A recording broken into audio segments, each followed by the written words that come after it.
still not in the clear. We just got 2 tax increase and we're slowly getting in. I just think that we need to wait and hold off. We need to be fiscally conservative in this area. I mean, one more position, I mean, we can do in the next, ask, right? So I just feel like whatever we can save, Mr. Mayor and Council, I think we need to be frugal in this area. I think we should motion to vote for option three, just at least one. We approve everything except for one. And can I respond to that? One job. Okay, I understand. I understand your concern, and I'm with you on that. But I know that there were many complaints that we need help, and we need to help the community developments, where the area that they need help the most. And now we are trying, if we don't give them the resource, we cannot ask them to do better. Okay, so, we have to bite the bullet and help them so that they can better, serving our people. So I still think that the option 2, which is the only, I believe, $400,000. Correct. The total requests are $452,000. The position in question was $98,000, so that would reduce it about $100,000. Okay, so it's not that much that we're talking about here, but if we don't help them, then don't expect for a better result.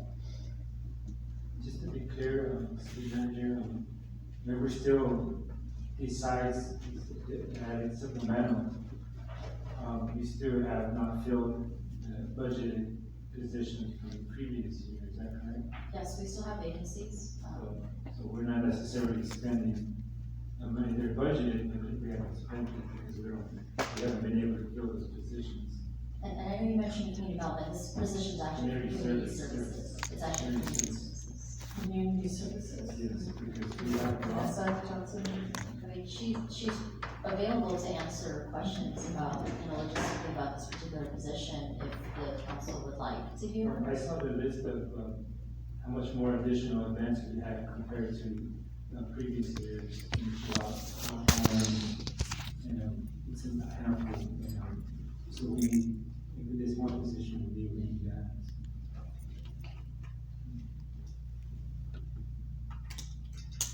I just think that we have to bite the bullet and make sure that we have enough resources to serve the community. And if we need to go back, then we can always evaluate it next time. Could I just ask Mr. Johnson to summarize really quickly the function of that position, the person? That coordinator, that will help us logistically coordinate all of the special events. So like Councilmember Monzo mentioned, the addition, the complexity, the duration of events has drastically increased over the last year, really. So I have, most of the staff works on all of these events. So some of the other functions that these staff members are really responsible for have been put by the wayside. So this person will be the primary person overseeing special event coordination. Over the years, I Thank you. believe that for the last 18 months or so, we have a lot of events. We talking about the Tidbury tonight. That's a big event that we need staff to coordinate that. And also we improved for Fall Festival, and it's probably going to be bigger this year. And then we added another event for the veterans. That's another event that's staff, and I think it's for your responsibility.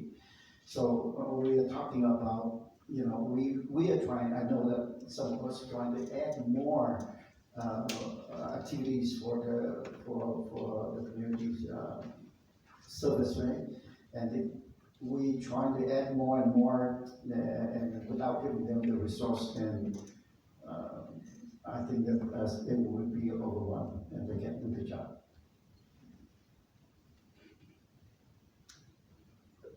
motion? Motion is. The motion to approve for, option two, the option two will include the coordinator that we're talking about, 92,000. Is there a second? Yeah. So I have a motion and a second.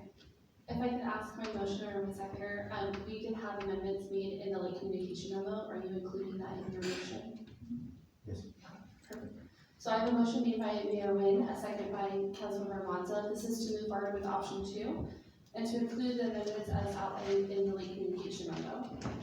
And to adopt resolution number 5267 entitled a resolution of the Mayor and City Council of the City of Westminster, California, adopting and appropriating the budget for the 2024-2025 fiscal year and authorizing the city manager to increase the 2023-2024 operating budget.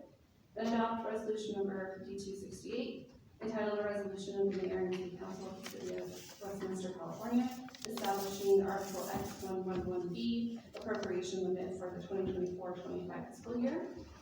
And adopt resolution WH22 entitled a resolution of the Westminster Housing Authority adopting and appropriating the budget for the 2024-25 fiscal year. And adopt resolution number 5269 entitled a resolution of the Mayor and City Council of the City of Westminster, California, adopting the fund balance policy. And approve the job descriptions for principal planner, communication specialist, and park ranger. And adopt resolution number 5270 entitled a resolution of the Mayor and City Council of the City of Westminster, California, revising resolution number 5235, amending the salary schedule for the amendment or for the management, administrative, and confidential employees for the period of July 1, 2023 through and including June 30, 2026. And adopt resolution number 5271 entitled a resolution of the Mayor and City Council of the City of Westminster, California, revising resolution number 5233, amending the salary schedule for the Westminster Police Officers Association, WPOA, for the period of July 1st, 2023 through and including June 30th, 2026. I'm going to call roll. Councilwoman Pam West, Yes. Councilmember Monzo, Yes. Councilmember Nguyen, Yes. Vice Mayor Ho, Yes. Mayor Nguyen. Yes. Motion carried 5-0. Next is 5.3, request to implement policy for placement of urgency items by the city council members. So this is the item that I introduced, so let me quickly talk about it first, and then we'll open up for your comments. The reason that I bring this item for the council to consider is because over the last couple meetings, there were items, urgency items, walk-on items, and basically, I don't see the urgency of it. And then, it's the purpose in an area that is very difficult for us to fight back and forth. I'd rather have, when there is urgency item, we have the third person to look at that and agree with that, so that way it's better. And some of you may be concerned after the act, and it's clearly stated in the staff report. This is not a violation of Brown Act. And I can read it to you here. This proposal that proposing that a consensus of the 3 members be required before an item will be considered as a walk-on or urgency item. The Brown Act allows for staff to coordinate this so long as there is absolutely no discussion of the agenda item itself. The first council member may talk with the second council member. Then, after that, the staff will then be utilized to determine if the third council member is willing to let the item to be presented for a walk-on vote. Basically, the 2 councils still do the same thing. But then for the third one, then that's when you ask staff to look into whoever you want to, the original maker of the motion can also ask staff to look into the third person, which that's your choice. You may look for this person and that person, and staff will do the same thing for you. And I'm sure that staff is not allowed to talk in detail. All they do is try to see if a third person disagree with the other two. And by all means, the first two can always discuss about it. In that case, it's not a problem. But for the third one, it's not supposed to. And with that, I think it's better for me that I don't have to make decision at the dais. Remember, my role is trying to be fair. My role is trying to use the policy to make a decision on. And I stated the other day that I said I don't want to set precedent for any item that bring in that are not urgency. So I will do the same for any item that bring in. I will decide whether it's an agency. And with this, it will help me from decide whether it is urgent or not, because there are 3 people already. So with that, I urge you to adopt this policy so that we can easily make decision for the urgency item. Now I give back to for the council to make decision. Let me go ahead and start with. Let's go this way. Let me start with council member, right? Thank you, Mr. Mayor.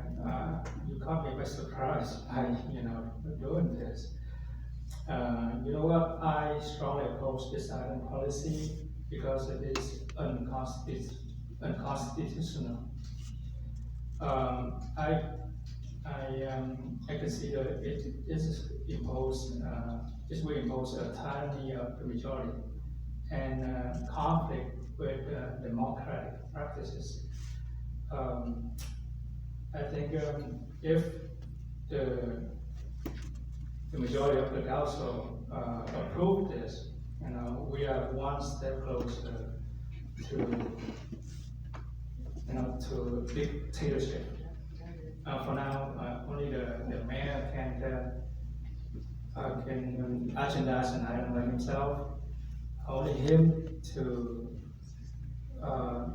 grant a plan, certificate, and now he's the only one that can, bring up an urgency item.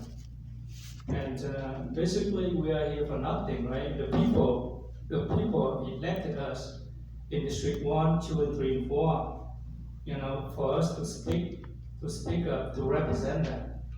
And now, this going to silence us with this. And besides, it's going to be a violation of the Brown Act for sure. That's what I think. Because let me tell you this.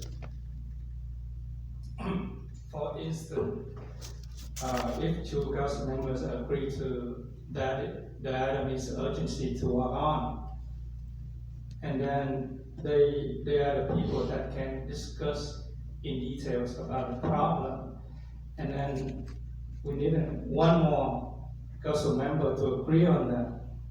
And I think that council member need to know the content of the issue, the content that the other 2 council member agree to work on. I think that's the basic of the problem right there. It's going to be stupid, if that person, that's the 3rd council member, agree to work on the item without knowing anything. So with that, I oppose. All right, thank you. I just take a quick response to that. Number 1, if it's unconstitutional, I don't think that I want to do it. But if it's unconstitutional, then the legal city attorney office is not going to let it go, because you can see it's legal review. The city attorney's office has reviewed as to form. Okay, so city attorney, I don't think that you are going to allow me to do something. The second thing is mayor rules. you know, because of the urgency, there are some times that, you know, things happen, and, you know, we can't go and coordinate the mayor is the one who also responsible, overall responsible for the city. Unless the mayor is, abuse abuse of power, and then that's the time that we can censor or we can take it back and make it. But at this time here, you can see that, you know, I'm being proud, I'm doing what is right for the city. So with that, I don't think that, and furthermore, we said this is stupid. I don't agree with that. I mean, you know, but I respect. But I'm talking about the person, you know, if that person blindly agree to the other two to work on that item, that's gonna be a stupid decision that person made. Okay, that's your opinion. Yeah, I'm not talking about you. Okay. All right, next is Councilmember Menzel. Thank you, Mayor.